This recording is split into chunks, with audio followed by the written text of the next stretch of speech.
Hey guys, welcome back to another episode of The Modern Missionary. I'm James Walton with YWAM Endless Summer, and today I'm joined by Natalia and Taylor. We're talking about what makes a modern missionary, and today we have probably one of the more important topics we want to cover, which is discipleship. Because about everything we've talked about in the past, whether it be community, service, Bible, you can learn all that or get an example of all that through good discipleship. And so we want to talk about why discipleship is so important to a modern missionary today. We want to start off this topic though because I think in current culture and society, discipleship is lost, and it's not practiced in Western societies as it was in the Bible. And so the idea of what is discipleship is a little distorted for sure. And so to start off today's podcast, we want to discuss what discipleship is not, because discipleship isn't just about programs. It's not just about like checking off something, but it's about a lifestyle, and it's embedded in relationship and learning from somebody else. So what isn't a discipleship? Taylor, Natalia, what do you guys think like really is a bad example, a poor example of what discipleship isn't that we kind of see today in society? Natalia, you want to start us off? I think one of the key things that I think about first is the idea that Jesus said, "Go and make disciples of all nations" in Matthew 28. So just the idea that we are called to make disciples, not just converts. It is not enough for us to have someone have a moment where they're like, "Oh, I think I really believe in Jesus," right? But in reality, Jesus wants to see their lives completely transformed as they believe in him, and that belief changes absolutely everything. And that's not disconnected from our own lives. That's not disconnected from the ways that we experience Jesus. But in reality, we're surrounded by a great cloud of witnesses that has passed down this tradition of faith from generation to generation to generation, teaching us what it means to look like Jesus, to walk like Jesus, to talk like Jesus, to love like Jesus. Taylor, what about you? I think discipleship is so key. I think there's a reason why Jesus focused on 12 disciples, right? And he didn't just go after the masses. He did do the masses, right? But he really spent his time on the 12 disciples, you know? And I think sometimes we reverse it. Sometimes in the modern church, modern world, is we think it's all about the evangelism, which is good. That's a really good thing, right? But we lose discipleship. And I remember there was this pastor I heard talk once where he did a lot of crusades where he'd travel, he'd get all these people saved, he'd do all this stuff, and then he'd send them home like, yeah, they got saved. And the Lord convicted his heart once and basically said, you're birthing children, like new believers, babies in the faith all over the world, and yet you're not giving them any fathers. And so they're growing up, and you're basically having a baby out there and just leaving him out in the cold and then leaving, right? And it's so convicted his heart of like, oh my goodness, I need to focus on fathering these children, right? Just like any father. I don't want to have a child and leave him out there on his own, right? And so I remember that so convicted me of like, wow, discipleship is not evangelism necessarily. It's not just getting people saved. Discipleship is not that program of like, hey, you finished it, you got an A in the class, now you're a disciple, you know? Discipleship is not Sunday morning. Yeah, he's been discipled, check him off, he can serve now, you know, right? Discipleship is not going to church on Sunday. Like that's a part of discipleship, right? But just because you listen to a sermon, it doesn't mean you got discipled, and you can't get discipled virtually through like a YouTube message. You know, you can through a relational, maybe with you're talking to someone on the phone or something, but people listen to a YouTube sermon, which is great, but then they say, oh, I went to church today and I got discipled. And you're like, no, a disciple, none of that is discipleship. You know, Jesus modeled the discipleship in the relational aspect that he had with his 12. So I would say all that, you got to knock all that stuff out. That's not discipleship. Yeah, absolutely. I think I've been personally really let down, or like it was kind of like a come to Jesus moment in terms of like what discipleship isn't in my own experience. I remember trying to take this guy through like what I thought. I'm like, oh, I'm going to disciple him. And he was an intern for me in youth ministry. And I thought that like, just like him being a part of what I was doing and watching it, like he would be discipled. But I realized like it takes so much more intentionality. It takes so much more intentionality for me to speak into his life and actually use these real life examples to teach him and grow him. Where like, I thought, I'm like, oh, if he just follows me around and I tell him what to do, like he'll be discipled. And I was really let down by being like, I did nothing for this guy. Like it wasn't even close close in terms of what discipleship actually is. That it's not just like, oh, if you follow me and do this, you'll be discipled. And that wasn't the case at all. And I think like in my experience as a youth minister and working at a church, I was just really confronted by the reality that discipleship is not just a program. That if kids just do these programs and do these classes, that's not discipleship, because it is so much more about relationship and actually being able to speak into somebody's life. And if we don't have that aspect, they might be learning things, absolutely, but like the importance is to be able to actually like speak into somebody's life and help them transform the way that they're living, and begin to model it differently, right? So I'd love to like get our definitions, because another thing that I found, my church was going through this transition and really want to reprioritize discipleship in our church. And so everybody was like, okay, what is discipleship? And everybody came up with different definitions to the left, to the right of like what it is. And I thought it was like a pretty common understanding of like what discipleship is. So I'd love to continue on with that conversation. Like, what is your guys' definition of discipleship? Taylor, you want to start us off?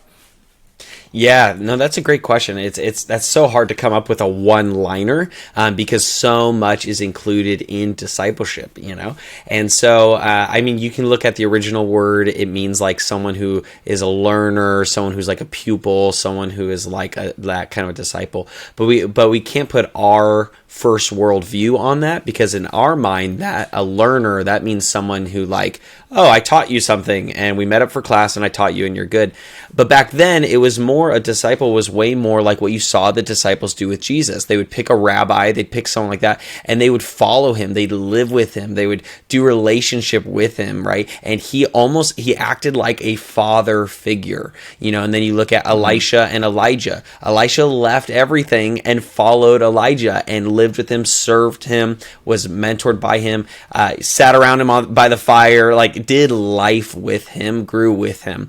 And so it's less of a teacher and more of a father figure, more of a mother figure, more of someone where you take ownership of someone's spiritual nourishment and growth, and you say, I'm going to be there for them, teach them, grow them, be there for the hard moments, be there for the good moments, right? And so I would say discipleship comes down to relationship, and relationship with someone who, let's say I want to be discipled, relationship with someone who's further along in the faith, who's closer to the Lord and can pull me through relationship up and father me in my faith. So it really is a spiritual father, spiritual like mentor person. Or if I'm looking to disciple someone, I'm not just taking them through a textbook, I'm getting into their life, right? Mm-hmm. And I'm connecting with them and kind of fathering them through that. So I would say we could talk, we were talking so long about it, but if I had to sum it up in a one-liner, I would say this: a deep relationship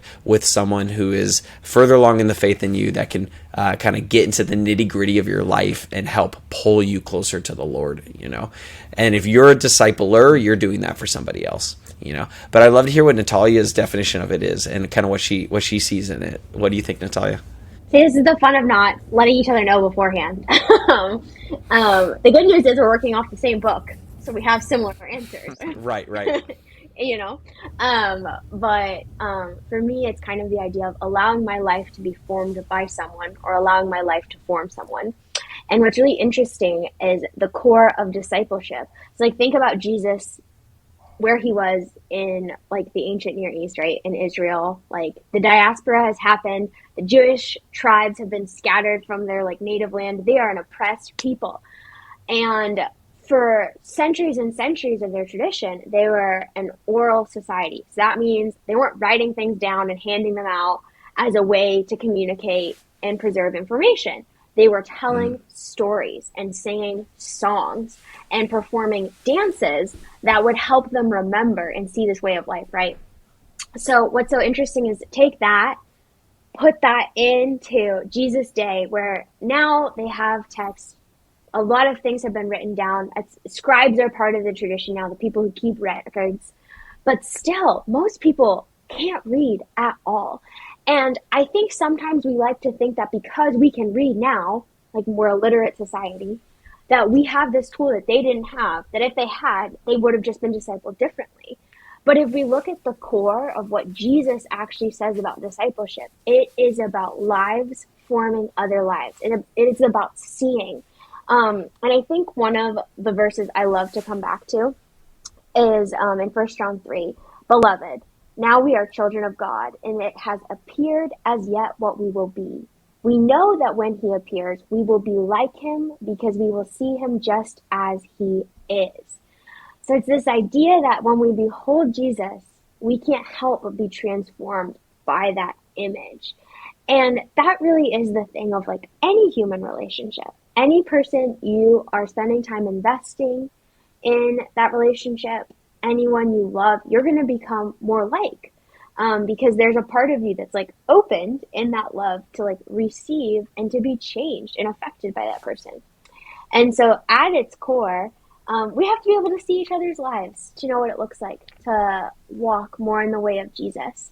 And it's really interesting that he was talking to about like these people following, like Elijah and Elisha and the disciples following Jesus. Because that was kind of the whole thought of the day. Like whether you were a Jewish man following a rabbi or a Greek man following a philosopher, no one just sat and studied texts. No one just did what'd you get for number 3 and what'd you get for number 4? Like everyone said, what is the way that every part of our lives can be optimized to be close to the divine? Like this isn't something that just Christians were asking. This is something everyone was asking. And so just like, what does it mean for the food that we eat and how we spend our money and how we spend our time and how we interact with people? And those aren't things that you can see without seeing someone else's life. Yeah, I think for me, I always think of discipleship in terms of kind of that like somebody getting trained in kind of a work or like how to do something. So like a go-to is like a blacksmith like had a disciple because he was learning how to do that. But I think what I've come to learn and realize is like as Christians, we don't just want to like know how to be a minister or how to do a job specifically because there's restrictions in that. It only is within that context. As a Christian disciple, like, or somebody who wants to be discipled, you want to learn every aspect of their life. So you want to learn like how do you have dinner with your family? You want to learn like how do you interact with culture around you? You want to learn like how do I actually like take the teachings of a church and like embrace it in my life? You actually want to learn how to like practice that in community. You actually want to learn how to be missional. And so like for Christian discipleship, it's like we want to be modeled every aspect of somebody's lifestyle. We want to learn everything. That's what it's meant to be encompassed. And I think in the Bible, we see that accomplished through, these disciples leaving everything and going and pursuing relationship with Jesus, because that's the only way. It's like to get rid of everything else and to be in every moment with Jesus, in every aspect with Jesus, in every interaction with Jesus to see what he's doing. That's where I think like that's the summary of like Christian discipleship is your whole lifestyle being modeled by somebody else that you can learn from. Which kind of brings me to the next point is like, and the thing that I brought up, which is programmatic discipleship in churches today. Not all churches, but a lot of these larger churches that I've experienced and seen, like we depend on programs to disciple people. And I think there's a lot of restrictions with that. Like, what do you guys think are some of the restrictions in modern day kind of Christian approach to discipleship? Yeah, I would say whenever we get into the formula kind of view, because people aren't formulas, so what you're going to need to be discipled in is different from what I'm going to need, Maybe you need some extra time talking about that subject, and discipleship is over years. It's not just a quick Sunday morning class, So those are great starters for sure, but I think the problem is what we kind of mentioned earlier. We say like, great, they went through the track for 2 weekends or 3 weekends, they are now a disciple, and that's a big problem because we don't know anything about their life. We don't know anything about what they're going through, what they need, And so I would say programs are really good when the program connects you into relationship and then you continue the discipleship relationship. So if a program kind of pairs you with people to disciple you, that's great. But where programs fall short is they can never substitute for relationship. You can never take a test, read a book, and be like, now I made it, you know? And so that's what I would say we need to shift and say it's an ongoing relationship, not a class I took and I'm done, you know? So I love discipleship classes that connect you to mentors, to leaders, to disciples, things like that. I think those work really well versus just like a test I took and now I can be a part of the church because I'm a disciple now, you know? So Natalia, what do you think though? Yeah, it comes back to this idea that like belief in Jesus was never just about intellectual assent, but like belief in Jesus is something that transforms us from the inside out. And when we make discipleship programmatic, it's really hard to stay away from just like checking off a list, right? And I think the thing that can become a temptation so easily in like programmatic discipleship too is the idea of just like trying harder. Like, oh, okay, like I do this, this, and this, and that means I'm a disciple, right? Because within these programs, there aren't often elements planned that are transformational. So kind of just this idea of like being transformed by Jesus versus just trying harder, right? Because like the actual call for sanctification, as in like becoming more like Christ, like which is the process of like discipleship and spiritual maturity, that doesn't just happen in us reading and deciding to do something better, right? So much of that is through being impacted by the lives of other Christians around us and saying, oh wow, I really want to love people like Taylor. I want to be generous like James. Like, I really want to take my time and be patient like Rochelle, right? So just like being inspired by the way we see Jesus working in other people helps us to yield to the work that the Spirit's trying to do in our lives. Mm-hmm. Yeah, I agree with you, Natalia. I think modern approach to discipleship just completely lacks the opportunity to like see real life examples of how these people who are mentoring or discipling us are actually like doing it in their lives. And when we're in like a small group environment or a classroom environment, we really like are so far from like actually realistic environments of where like our Jesus lifestyle is meant to be lived out, and we don't get to see it. And so would love to see more of that like relational interaction actually taking place in the real world, whether that's like at somebody's in their home with their family and you're witnessing how they're interacting with their family, or that's in a public environment and you're witnessing how they're reacting with the public, right? But like with the classroom approach, or a small group approach, we're just not in a realistic environment to actually like see that come to fold.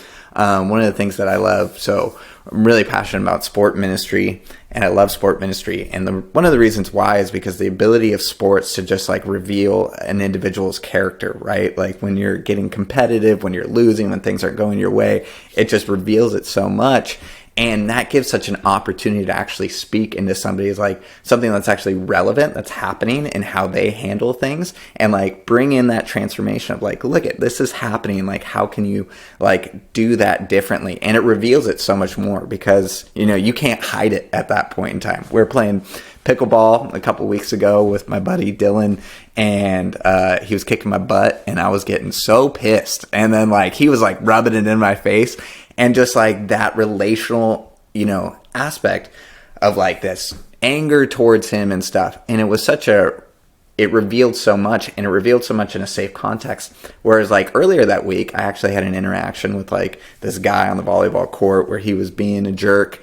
And like I struggled with that, right? And I couldn't like deal with it. But because it was in this like Christian environment, real world environment, we were able to actually like have accountability, speak into that. Like I was able to honestly approach that, and we were able to learn from that. And like I was able to like actually challenge my heart and see a transformation in that. And so if we only do that like outside of real world, we're like, when it actually happens, we're going to have no touch point to actually like teach on that. And so I just love the realistic environments that like what I see discipleship happens. But I think the biggest limitation in that, in programs, is like, I think we're up against something culturally where our lives are rarely actually intersecting. Like, do you guys agree with that? Like, I just feel like like, how often do I have somebody in my home that I'm like, hey, come witness my lifestyle? Like, it's just culturally, like, we just don't really do those things. Like, maybe we hang out once in a while, or we like see each other at church, but like, we don't interact in our lifestyles. Like, why do you guys have any thoughts on like why that is? Like, why do our lives just not interact, or what can we do about that? Natalia? Well, okay, this is something I laugh about continuously. Maybe you guys will feel this, but I feel like the first time you take a trip with a group of people, you learn so much, because it's the first time for a lot of us generally that you're seeing them beyond the 2-hour coffee appointment or the lunch on a Wednesday or the interaction at church or the prayer meeting. And it's just completely different to see someone for like 24 hours in a row, right? And the stuff that comes out is amazing, because you figure out what happens when someone's hungry, when someone's tired, when someone felt unheard in a conversation, when someone didn't get to do the activity that they wanted to do. And those are the things that are crucial for us to actually get to see with one another. So I'm not advocating for like trips all the time, but something that I don't think we talked about in our community episode, I couldn't remember the word for a second, in the episode on community, was the idea that if you're not close enough to people to have your flesh come out, then you probably need to get a little bit closer. Because here's the thing, people have different desires, different priorities, different ways of feeling and experiencing both the world, the people around you, and Jesus himself, right? And so if you're not close enough to people where there's any friction happening ever, right, then there's this huge loss that we're having, where we can't see our own flesh. We can't see the parts of us that God is wanting to make more patient and more kind and more generous. And so I think there is this thing in discipleship, Christian discipleship, that radically pushes back against kind of like the individualistic, almost isolating impulse of our culture, especially post-pandemic, and says, okay, how can I put myself in places to experience this? And I would say, just easy open points before I pass this on to Taylor, is inviting people to do things with you that you wouldn't normally. So like sharing meals with people when your house isn't perfectly clean and you have them bring their dinner. Like just being like, hey, like I would love to. I didn't really plan for this, but we have some time tonight. Like, this is real life. Why don't you come over, right? Like asking people if they need a ride to the grocery store, if they want a buddy to meal prep, or if they need help cleaning their house before they're hosting an event that you weren't even invited to. And I know some of these seem crazy, but it's kind of that idea of like, yet again, Christian community has to be fixed in this idea of being radically generous toward one another. And it's in those moments that push back against like us all doing things on our own where we can experience the life on life discipleship. Mm-hmm. Mm-hmm. Mm-hmm. Yeah, so good. I think, yeah, it's funny when as you're talking, I'm thinking, yeah, some of my most profound moments with my pastor, when he really took me in and discipled me, he actually, I actually lived with him for a time, and those were some of the best moments, seeing them when they weren't perfect, I remember some of the deepest discipleship stuff came out when I remember going with him, and we sat there where his car was getting washed, and then we walked around Home Depot, and we were like doing life stuff, and he was discipling me as we were going through life, Mm-hmm. And it was so much more valuable than just sitting through that program. So I totally agree. I would say for like a kind of the practicality of things is one of the big things I challenge people on is like, and even myself, is who are we seeking to disciple us, and then who are we seeking to disciple? We have a really big kind of this consumer mindset that really invades almost everything we do, where we feel like, why won't it's about me, it's all about me, and we think a discipler needs to pursue me, and a disciple needs to pursue me, and we sit there so sad, like, no one will disciple me, and it's kind of like, okay, wait, who are you pursuing? Who are you following? Mm-hmm. Who are you like asking to mentor you? I remember when I moved home from being in YWAM, and I understood I need a mentor. I need someone here at home if I'm gonna make it. I need someone in my life, and I went to I basically said, who's a guy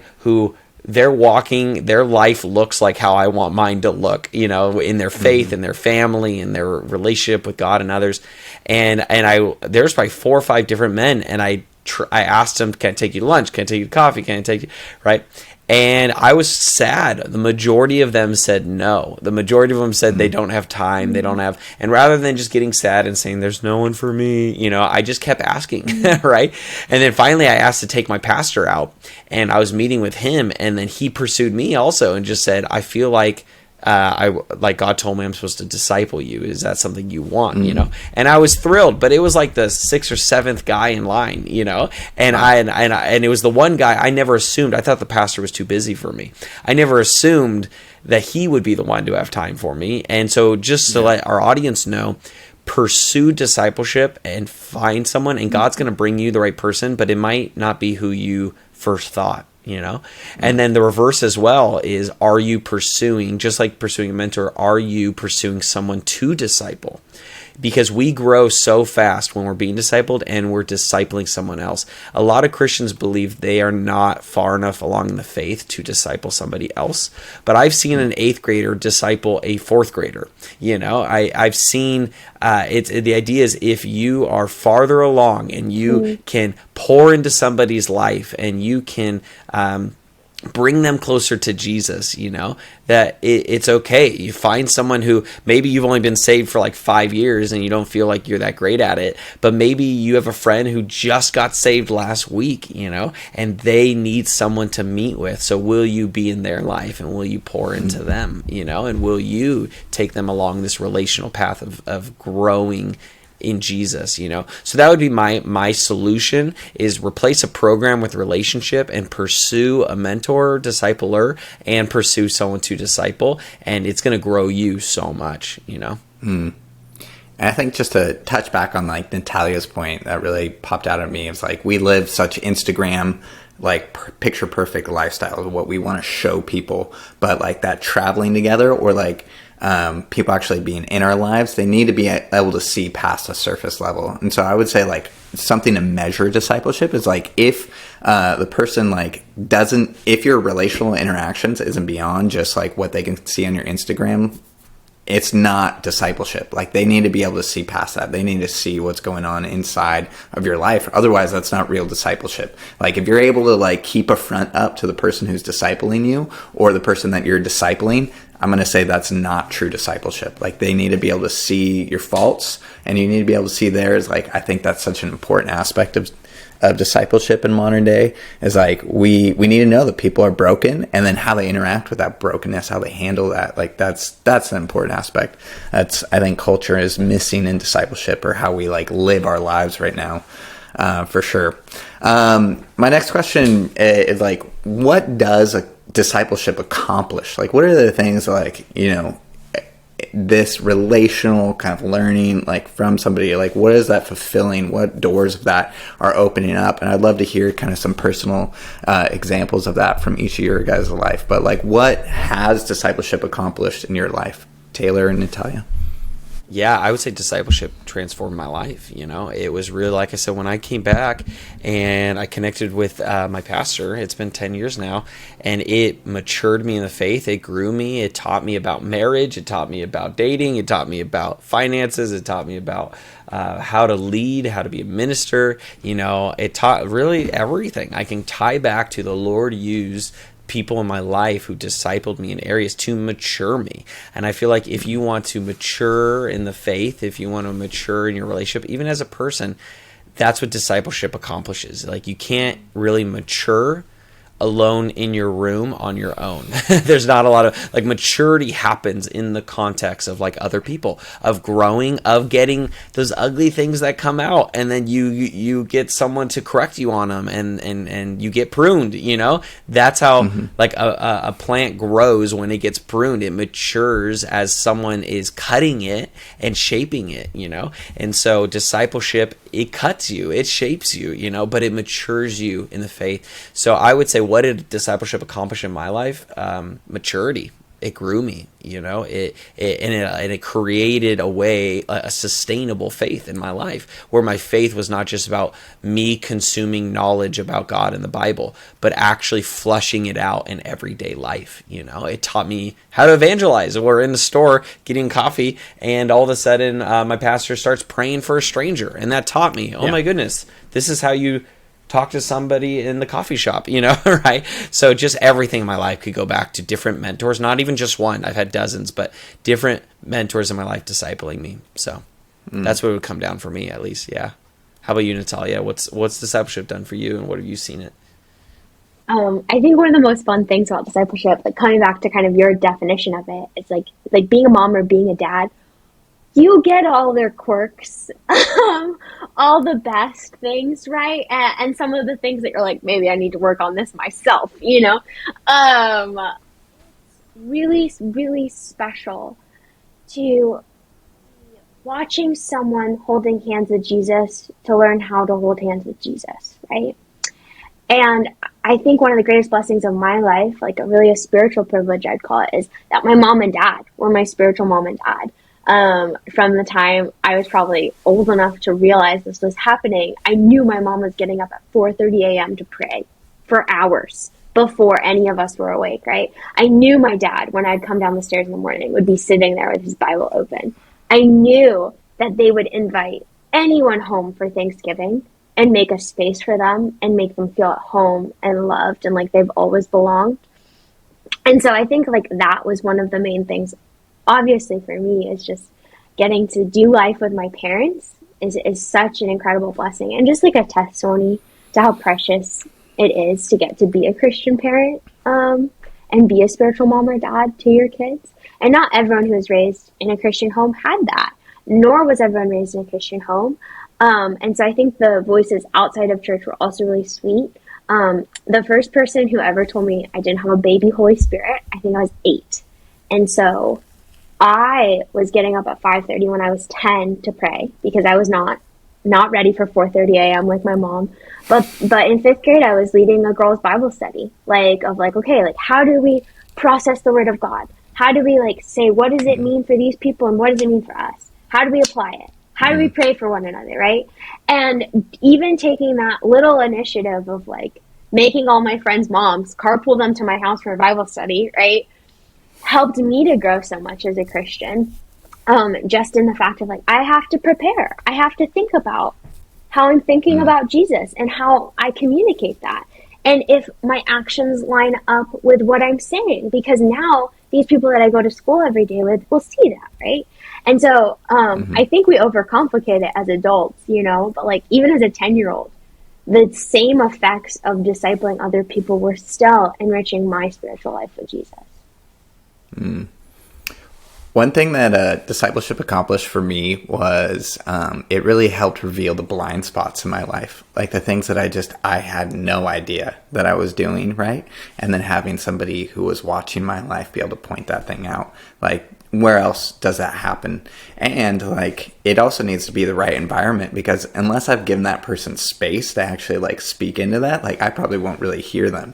So the example that I have, I remember I preached in front of our church, and my boss, who was instructing me on so many different levels, but he counted the amount of times that I've said in that entire sermon and pointed them out. And I just, I had no idea. And I still I'm now, especially doing this podcast, it's been even highlighted more and more. But because he was able to be hey, you don't see this, but I see this in watching you. And I think at the time I struggled to learn from it, because clearly I still do it. But having somebody be able to speak into my life and point something out that I'm giving authority to is such an important aspect of discipleship, that it's not always the things you need or that you want to learn and grow in, but it's sometimes somebody might see something and you got to give space for that person to speak into you. So I've seen discipleship kind of accomplish that for me. Yeah, can I say something on that? That's such a good point, James. There's times where people come to me like, Taylor, will you disciple me? Blah, blah, blah. And I've met up with them and I correct them on one thing and they get offended and they're out. And they're done. And you're kind of all right, they didn't actually want discipleship, And so I love that you said he corrected you and then you learned from it and grew from it. That's the heart of a disciple, is saying you are allowed to shift me, change me, prune me, correct me, And so if you want to be discipled, you are going to have to let yourself be open for correction, And then as you are a discipler, I tend to stay stay away from conflict. I don't like it. So it's frustrating, you know, but I've realized there's times when I've been passive and I did not speak out a blind spot I saw in somebody, and then they ended up getting hurt by it. And I felt responsible of like I saw that and I didn't confront it, and as a discipler I almost failed them because they it was a blind spot. They didn't even know, and they ran right into a pit that I could have warned them about, you know. So I think both, you have to be willing to correct and be corrected if you want to be in this discipleship game. Right? If you want to be in it, you have to know your life is going to shift and change and be open for that, you know. And there's some pain, but it's so good, and it matures you and grows your faith, you know. Yeah.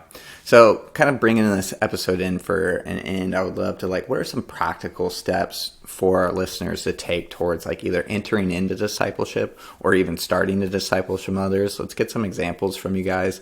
I think one of the big things we've talked about, programmatic discipleship. If you've identified through listening to this podcast, you're like, wow, what I'm going through right now is it's based on a program of being discipleship.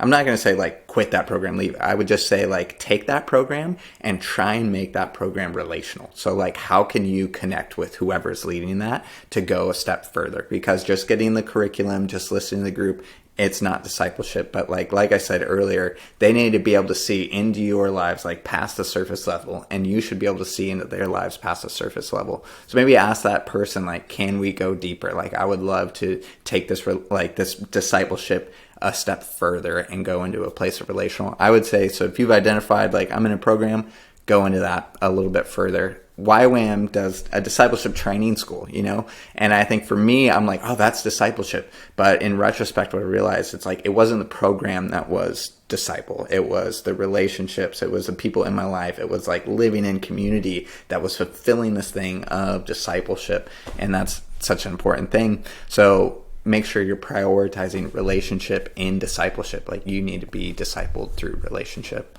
What are some other kind of practical steps forward, Natalia? I think a good thing to have as a baseline is, what are the questions that are being asked of you, and what are the questions you're asking other people? Because especially if you don't like conflict, if you just take it out of the idea of conflict and make it more okay, what are the places where people are asking me questions that I should be asked, and where can I ask other people questions? One of my favorite ones is where were you seeing Jesus this week? Right? Just to draw attention again of oh man, did I go a couple days without seeing God at all? Was I even looking for him? Right? Because he says, if we seek him, he will be found. And then the idea too of just even grounding it in scripture, John 4, for whoever believes in me, out of him, rivers of living water will flow. So just the idea of wow, was I seeing rivers of living water flow out of me this week? Was I seeing kindness, patience? Where was Jesus moving in me and maybe affecting other people, right? And if I wasn't feeling a flow, wow, okay, let me evaluate.